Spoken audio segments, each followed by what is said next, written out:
Good morning बाबू। क्या good morning कहना उचित है या नहीं?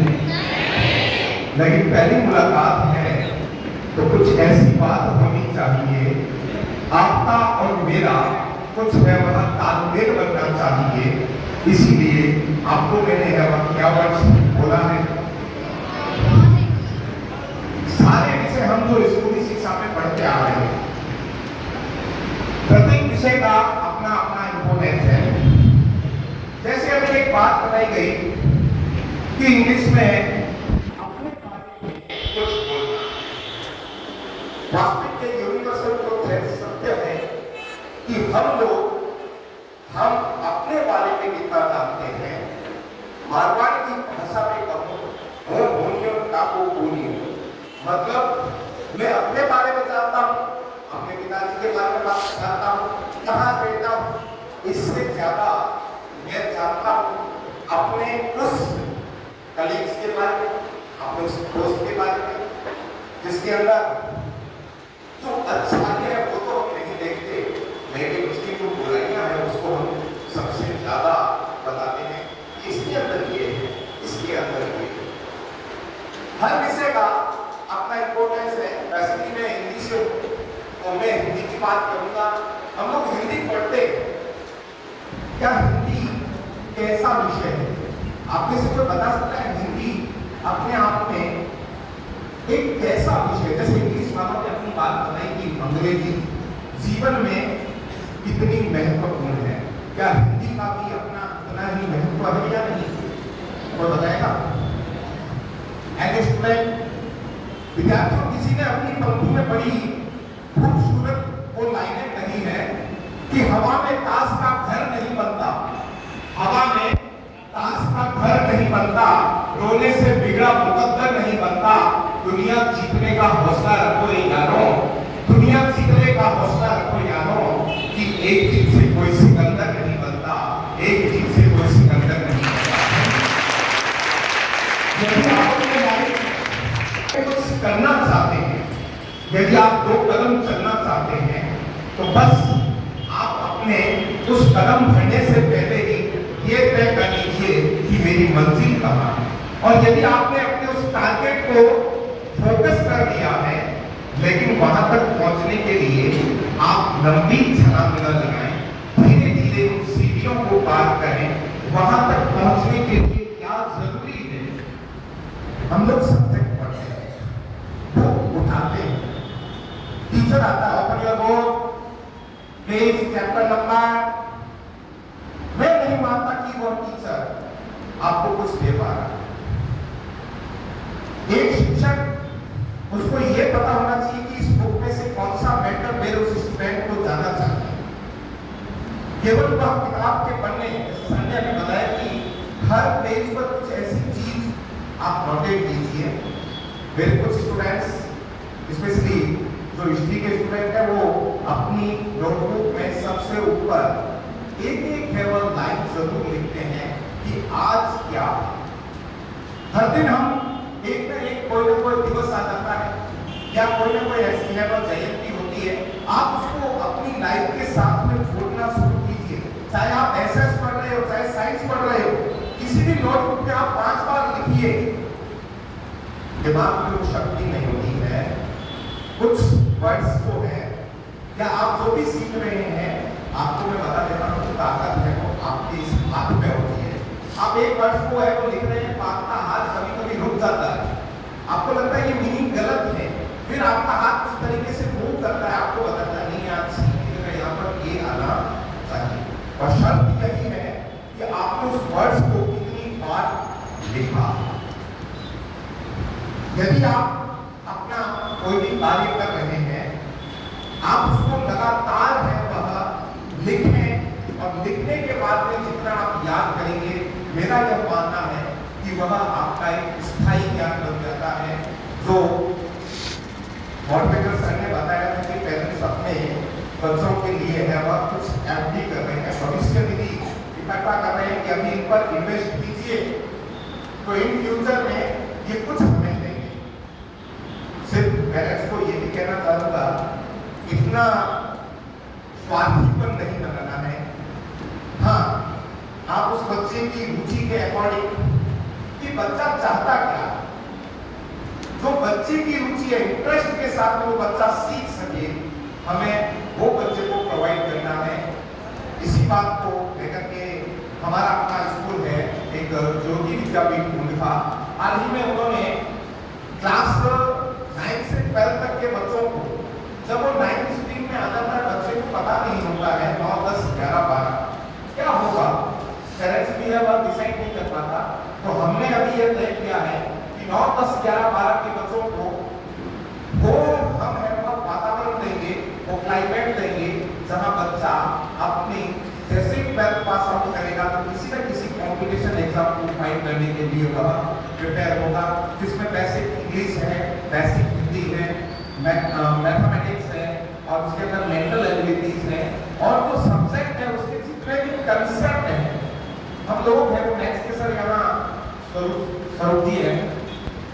सामान्य रूप से हम लोग बता देते हैं कि त्रिभुज के तीनों कोणों का योग कितना होता है, सब लोग जानते हैं।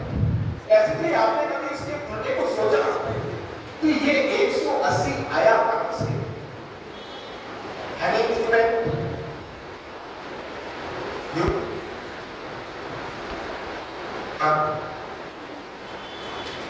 केवल रट्टा भी कैसे नहीं चाहिए, आप अपने उस कंसेप्ट को सीखिए।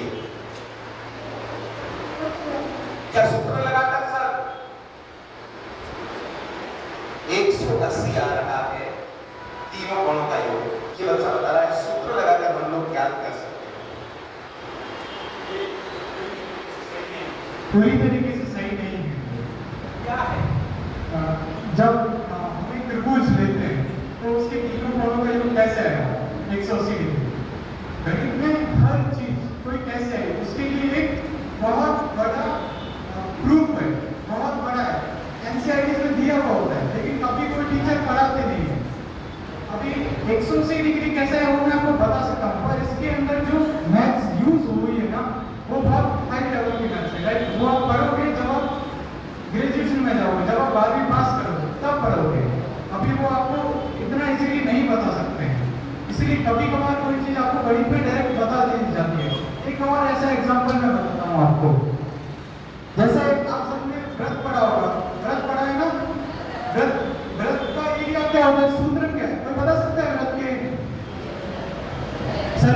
सर्किल के area, what is the formula of circle? Pi r square है ना। तो पाई हमने सबसे पहले कब सुना?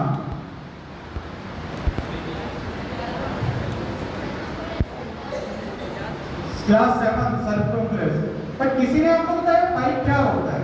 कभी भी पाई की परिभाषा क्या है? व्हाट इज डेफिनेशन ऑफ पाई?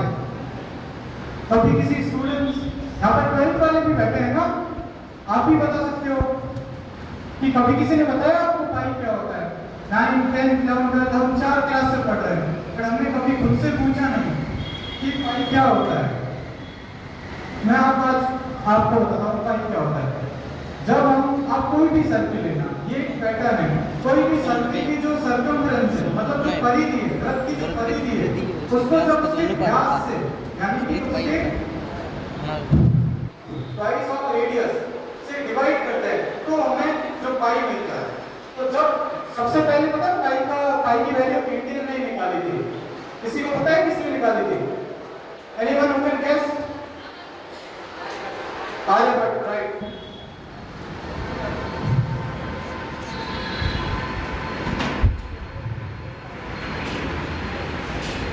इसकी पूरी मूवी भी बनी हुई है, द लाइफ ऑफ पाई। तो जो पाई है उसकी परिभाषा ही ऐसे दी जाती है कि अगर आप किसी भी वृत्त, कोई भी वृत्त बना, चाहे इतना बड़ा बना लो और या चाहे इतना छोटा सा, उसकी जो परिधि है, जो उसकी सर्कमफ्रेंस है, उसको जब उसके डायमीटर यानी कि व्यास से आप भाग दोगे तो आपको हमेशा पाई मिलेगा। कितनी स्ट्रेंथ, कितनी बढ़िया चीज है। आप चाहे कितना भी बड़ा वृत्त बना और चाहे कितना भी छोटा, तो यहाँ से पाई की परिभाषा आई है। तो जब हमें गणित पढ़ाया जाता है ना स्कूल में या कहीं पे भी हम पढ़ते हैं, हम सबसे बड़ी गलती यही करते हैं, जो उसके फॉर्मूलाज हमें बताए जाते हैं हम रट लेते हैं। हाँ, सारे फॉर्मूलाज उस टाइम पे बताना पॉसिबल नहीं होता है, काफी बड़ी कक्षा की गणित उसमें होती है, बट काफी चीजें होती है जो हम बता सकते हैं।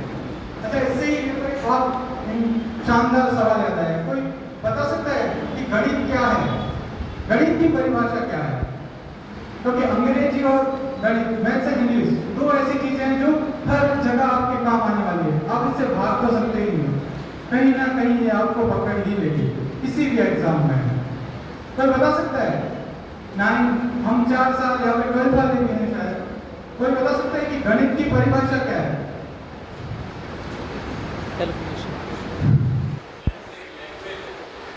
बहुत सही जवाब है कि मैथ्स एक लैंग्वेज है। मैथ्स भी एक लैंग्वेज है। बहुत शॉकिंग होगा आपके लिए, क्योंकि आप हमेशा गणित को एक अलग तरीके से देखते आए हो कि 1 2 3 4 ये नंबर्स हो गए, ये बहुत कुछ है। लेकिन कभी सोचना खाली बैठ के, जो 12th में स्पेशली जो 11th में, वो सोचना कि गणित एक लैंग्वेज कैसे है। जैसे इंग्लिश में हम ABCD पढ़ते हैं, हिंदी में हम वर्णमाला पढ़ते हैं, वैसे ही गणित में जो नंबर्स है वो उसके बिल्डिंग ब्लॉक्स है, मीन्स वो उनके बेस है। तो वैसे ही गणित की एक लैंग्वेज है, इसलिए जो गणित पढ़ानी चाहिए वो भी उसको वैसे ही पढ़ानी चाहिए। पर जो हमारे काफी समय से हमारे इधर के ब्लॉक है, पूरे इंडिया में ही जो प्राइमरी और हायर एजुकेशन में मैथ्स पढ़ाई जाती है वो इस टूल पढ़ाई जाती है।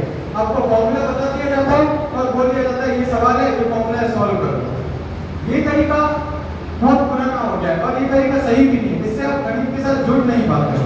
गणित हमारे आसपास ही है, बस देखना होता है। तो जिसने पाई की डेफिनेशन बनाई उसने क्या देखा?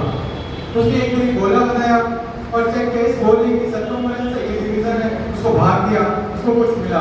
फिर उसने दिन बहुत बड़ा गोला बनाया और फिर उसकी जो व्यास है उससे भाग दिया। फिर उसने देखा यार सेम चीज आ रही है, ये क्या है? हर बार सेम कैसे आ रहा है? बड़ा गोला बनाया तो भी वही आ रहा है, छोटा बनाया तो भी वही आ रहा है, ऐसा क्यों हो रहा है? तब उसको लगा, तब उसने जो हर बार जो सेम आ रहा था उसको एक नाम दिया पाई, और वहां से पाई की डेफिनेशन मिलती है। हम 9th 10th 11th 12th बहुत पढ़ते हैं, फॉर्मूलाज बहुत पढ़ते हैं, पर जब तक आप फॉर्मूलाज को समझोगे नहीं कि फॉर्मूलाज कैसे बनते हैं, तब तक आप उन चीजों को अच्छे से नहीं समझ पाओगे। आप रट लोगे, आपने रट लिया कि त्रिभुज का फॉर्मूला ये है, इनोन्स फॉर्मूला सबने पढ़ा होगा, फॉर्मूला रट लिया, वैल्यूज पुट कर दी। पर जब तक आप नहीं समझोगे कि वो फॉर्मूला कैसे आया, तब तक आप कौन कौन से फॉर्मूले हैं जो पढ़ सकते हैं। जब आप आयतन पढ़ोगे, जब आप क्षेत्रफल पढ़ोगे, तब आप उनको निकाल सकते हो कि वो कैसे आए हैं, और वो टीचर्स भी आपको बता सकते हैं। आप सोचो कि घना क्या है, कमरा यूनिवर्सिटी में बैठे हैं तो एक आध उसकी परीक्षा में एक सवाल मिला 9th या 10th में कि घनाभ के अंदर सबसे बड़ा कोड डालना है तो क्या हो सकता है। तो आप कुछ सोचो, इसके अंदर अगर मेरे को एक बहुत बड़ी लकड़ी डालनी है, खड़ी करनी है, तो मैं कैसे खड़ी कर सकता हूँ? सोचो और आप ही उत्तर दे दोगे, आपको कहीं भी चलाने की जरूरत नहीं है। तो गणित यही है, गणित एक भाषा है। हम जो चीज देखते हैं उसको एक अलग तरीके से लिखते हैं, तो फिर इस भाषा की जरूरत क्यों पड़ी? तो यहाँ पर विज्ञान का, साइंस का रोल होता है कि जब हम साइंस पढ़ते हैं तो मान लो कोई अमेरिका में उसकी अलग लैंग्वेज होगी, जो यूरोप में है उनकी अलग लैंग्वेज होगी, भारत में देख लो, राजस्थान में देख लो, हर 2 किलोमीटर में नई बोली आ जाती है, नई लैंग्वेज आ जाती है। तो उन्होंने सोचा कि क्यों ना एक ऐसी भाषा बनाई जाए जो हर जगह सेम है। आप देख लो, मैथ्स हर जगह सेम है। अब अमेरिका में जाओगे वहां पर भी आपको 1 + 2 3 ही मिलेगा। आप कहीं पे भी चले जाओ, मैथ्स हर जगह एक जैसी है। तो ये इतनी बढ़िया लैंग्वेज है कि वो हर जगह सेम है। इसीलिए एक ऐसी लैंग्वेज बनाई कि चाहे आप कंप्यूटर में यूज करो, चाहे आप कहीं पे भी यूज करो, हर जगह उसका यूज है, हर जगह वो सेम है। इसलिए ये बहुत ज्यादा अच्छी है। इसलिए हमें इसे समझना भी लैंग्वेज की तरीके से। जब तक आप इसे ऐसा टूल यूज करेंगे, फॉर्मूलाज आंसर, ये तरीका सही नहीं है। जैसे कि अब मैं अपने सवाल